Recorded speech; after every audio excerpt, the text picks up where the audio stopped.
Hi friends, आज मैं एक लेक्सेटिव सस्पेंशन का रिव्यू करने जा रहा हूं। कब्ज रोग को दूर करने के लिए इस मेडिसिन को लेने की एडवाइस की जाती है। लेक्सीबेन ओरल सस्पेंशन ब्रांड नेम से यह मार्केट में उपलब्ध होता है। बैंडिक हेल्थ केयर प्राइवेट लिमिटेड के द्वारा इसका प्रोडक्शन किया जाता है। कीमत की अगर बात करें तो 100 ml की एक बोतल मार्केट में 88 रुपीज़ की उपलब्ध होती है। फ्रेंड्स, अगर अभी तक आपने मेरे चैनल को सब्सक्राइब नहीं किया है तो प्लीज़ चैनल को सब्सक्राइब कर लें।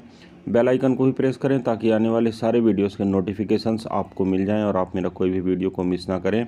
अगर आपने इस प्रोडक्ट को इस्तेमाल किया है तो आपके क्या क्या एक्सपीरियंसेस रहे हैं कमेंट सेक्शन पर लिखकर ज़रूर बताएँ। आइए फ्रेंड्स, वीडियो को शुरू करते हैं। सबसे पहले देखते हैं इसके कंपोजिशन के बारे में। तो फ्रेंड्स, इसमें sodium picosulfate 3.33 milligram, liquid paraffin 1.25 millilitre और मिल्क ऑफ मैग्नीशिया 3.75 मिलीलीटर की मात्रा में उपलब्ध होता है। अब देखते हैं फ्रेंड्स इसके कुछ वैकल्पिक ब्रांड्स के बारे में। तो फ्रेंड्स, लेक्सोविच लेक्सेटिव ओरल सस्पेंशन, जिसे स्प्रेंजा विटा फार्मास्यूटिकल्स LLP के द्वारा बनाया जाता है। फैक्सिट plus oral emulsion sugar free, इसे स्टेनकैम मॉलिक्यूल्स प्राइवेट लिमिटेड के द्वारा बनाया जाता है। एसोलेक प्लस ओरल सस्पेंशन, जिसे Acumentis health care private limited के द्वारा बनाया जाता है। पीकूल प्लस ओरल सस्पेंशन, जिसे नेक्टर बायोफार्मा प्राइवेट लिमिटेड के द्वारा बनाया जाता है।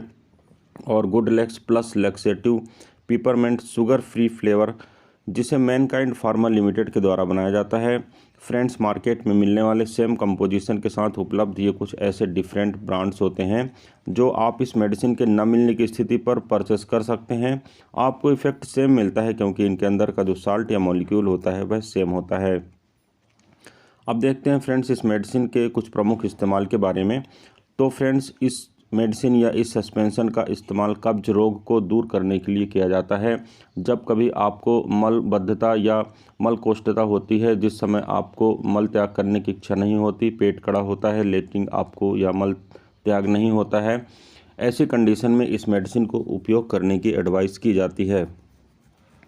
इस मेडिसिन के कुछ साइड इफ़ेक्ट की अगर बात करें फ्रेंड्स, तो पेट में दर्द का होना, डायरिया या दस्त का होना, जी मिचलान, चक्कर आना, घबराहट होना आदि इसके कुछ कॉमन साइड इफ़ेक्ट के रूप में नोट किए गए हैं। अब इसको इस्तेमाल करने की अगर मैं बात करूं फ्रेंड्स, तो इसको जब आप ले रहे हो तो आप अपने डॉक्टर के एडवाइस के बाद ही आपको इसको इस्तेमाल करना चाहिए। डॉक्टर के सजेशन के अनुसार, उसके डोज और ड्यूरेशन के अनुसार आपको मेडिसिन का इस्तेमाल करना चाहिए। इस्तेमाल करने से पहले डॉक्टर के द्वारा जो सजेस्ट की गई अमाउंट है उसे नाप लेना चाहिए। मापने वाले कप से मापना चाहिए और उसके पश्चात ही मेडिसिन को पीना चाहिए। इस्तेमाल करने से पहले अच्छी तरह बॉटल को हिला लेना चाहिए। इस मेडिसिन को भोजन के साथ भी लिया जा सकता है, भोजन के पहले भी लिया जा सकता है और भोजन के बाद में भी लिया जा सकता है। परंतु आप मेडिसिन को अगर एक स्पेसिफिक निश्चित समय पर लेते हैं तो मेडिसिन की एफिकेसी बढ़ती है। अब देखते हैं फ्रेंड्स यह मेडिसिन काम कैसे करती है। तो फ्रेंड्स, कंपोजिशन के सेक्शन में मैंने आपको पहले ही बताया है कि इसमें 3 प्रकार के लेक्सेटिव कंटेंट होते हैं। इसमें सोडियम पिकोसल्फेट होता है, लिक्विड पैराफिन होती है और मिल्क ऑफ मैग्नीशिया होता है। सारी चीज़ें एक इंटीग्रेटेड वर्क करती हैं और कब्ज से आपको राहत प्रदान करती हैं। सोडियम पिकोसल्फेट जो होता है वह एक हाई क्वालिटी का लेक्सेटिव होता है।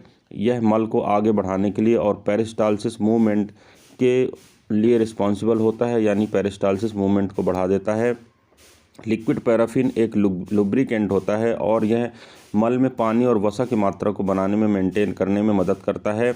जबकि मिल्क ऑफ मैग्नीशिया जो होता है एक ऑस्मोटिक लेक्सेटिव होता है, जिसके कारण आंतों में पानी को खींच लिया जाता है, जिसके कारण मल नरम हो जाता है और मल त्याग करने में आसानी होती है। इस प्रकार फ्रेंड्स, तीनों मेडिसिन एक इंटीग्रेटेड वर्क करती हैं, जिसके कारण आपका कब्ज दूर हो जाता है और आप राहत महसूस करते हैं। कब्ज को दूर करने के लिए आपको इस मेडिसिन को लेने की एडवाइस की जाती है। अब फ्रेंड्स, कुछ आपको मैं हेल्दी हैबिट्स बताता हूं जिनके कारण आप कब्ज रोग से दूर रह सकते हैं। आपको भोजन में अधिक मात्रा में फाइबर्स का उपयोग करना चाहिए। कम से कम 20 से 30 या 40 ग्राम फाइबर को आपको प्रतिदिन कंज्यूम करना चाहिए किसी भी फॉर्म में, चाहे वह लिक्विड फाइबर हो चाहे वह सॉलिड फाइबर हो। पानी कम से कम दिन भर में आपको 8 से 10 गिलास की मात्रा में धीरे धीरे करके पीना चाहिए। प्रति सप्ताह में कम से कम 5 बार आपको नियमित रूप से व्यायाम करना चाहिए, एक्सरसाइज करना चाहिए लगभग आधे घंटे के लिए। मल को आपको रोक कर नहीं रखना चाहिए क्योंकि इससे आंतों की समस्याएं बढ़ती हैं और बिगड़ सकती हैं। यह दवा आपको सोने से ठीक पहले नहीं लेना चाहिए, उसके थोड़ा पहले ले लेना चाहिए। लंबी अवधि तक मेडिसिन को लेने से आपको बचना चाहिए क्योंकि इसकी हैबिट बन जाती है। अतः जब कभी आपको लक्षण लगे तो ही आप इस मेडिसिन को इस्तेमाल करें। रोज़ इसका अगर आप इस्तेमाल करेंगे तो हो सकता है आपके पेट में भी धीरे धीरे दर्द बनना चालू हो जाएगा। अगर आपको किसी प्रकार का अपेंडिसाइटिस है या पेट में ब्लॉकेज है, किसी भी प्रकार के ऐसे कुछ साइन सिम्टम्स पिछले रहे हैं तो आपको इस मेडिसिन को बहुत सावधानीपूर्वक इस्तेमाल करना चाहिए और डॉक्टर से इस बारे में उचित परामर्श अवश्य करना चाहिए। इस मेडिसिन को लेने के साथ आपको अल्कोहल का सेवन नहीं करना चाहिए, यह सुरक्षित नहीं है। आपको किसी भी प्रकार के कॉम्प्लिकेशंस हो सकते हैं।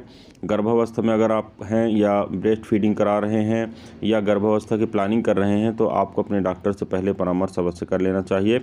किडनी रोग और लिवर रोग से जुड़ी किसी समस्या का अगर आप सामना कर रहे हैं तो बेहतर होगा कि डॉक्टर के परामर्श पर ही आप मेडिसिन का उपयोग करें। अब फ्रेंड्स, कुछ बातें मैं आपको बता देना चाहता हूं कि आपको सबसे पहले तो इस मेडिसिन को इस्तेमाल करने के पहले एक्सपायरी डेट को चेक कर लेना चाहिए। जिस पैकेट में यह या जिस बॉटल में यह मेडिसिन आपको उपलब्ध कराई गई हो उसी में आपको रखे रहने देना चाहिए और इस्तेमाल ना किया जाने पर या दवा का इस्तेमाल समाप्त हो जाने के पश्चात उसकी जो बॉटल होती है या बची हुई मेडिसिन होती है उसका निपटान सुनिश्चित करना चाहिए और यह सुनिश्चित करना चाहिए आपको कि पालतू जानवरों, बच्चों या और अन्य लोगों के द्वारा इसका सेवन नहीं किया गया है। अब फ्रेंड्स, कभी कभी यह पूछा जाता है कि अगर मैं अधिक मात्रा में इस मेडिसिन का इस्तेमाल करता हूं तो क्या होगा। तो फ्रेंड्स, मैं आपको बता देना चाहता हूं कि इस मेडिसिन को अधिक मात्रा में ले लेने के कारण आप डायरिया या कि दस्त का शिकार हो सकते हैं। अगर आप डायरिया का अनुभव करते हैं यानी अगर आपको दस्त लगता है तो बहुत सारा आपको पानी या लिक्विड कंटेंट लेना चाहिए। अगर लगातार दस्त बना रहता है तो आप डिहाइड्रेशन के शिकार हो सकते हैं। गहरे रंग का पेशाब हो सकता है, पेशाब में कमी हो सकता है या पेशाब में बदबू हो सकती है। ऐसे किसी भी प्रकार के लक्षण अगर आप में दिख रहे हैं तो आपको अपने डॉक्टर से उचित परामर्श अवश्य करना चाहिए और डॉक्टर के सजेशन के अनुसार आपको दस्त को रोकने का उपाय करना चाहिए। इस मेडिसिन को कभी कभी इस्तेमाल करना चाहिए, रोज़ाना इस्तेमाल करने के लिए यह मेडिसिन नहीं है। आप अगर इस मेडिसिन को रोज़ाना इस्तेमाल करते हैं तो आपकी आदत पड़ सकती है और आगे चलकर आपके लिए हानिकारक हो सकता है। इसलिए बेहतर होगा कि आप जब कभी कभार इस मेडिसिन का इस्तेमाल करें, यह आपके लिए अधिक बेहतर होगा। क्रॉन्स डिसीज़ एक डिसीज़ होती है जो पेट से संबंधित होती है। इस प्रकार की अगर आपको बीमारी है तो आपको किसी भी प्रकार का लैक्सेटिव का इस्तेमाल करना सुरक्षित नहीं होता है।